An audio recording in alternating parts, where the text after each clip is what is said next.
Bini, grabe kayo.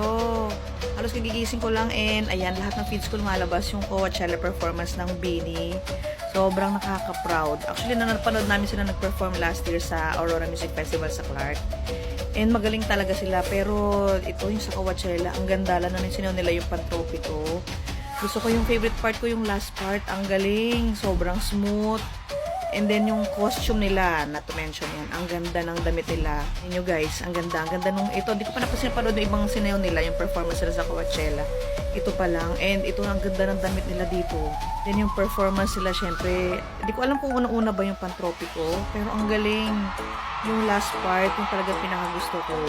Nakaka-proud. Sila yung unang-unang Pinoy nag-perform sa Coachella. And lahat talaga sobrang smooth.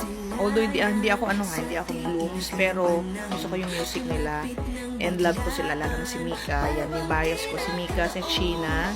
Ayan silang dalawa. Pero yung performance sila sa Coachella, yan, panoorin nyo, ang galing. So, ayan, nakaka-proud naman yung ating mga Bini-Bini. So, yun, congrats Bini.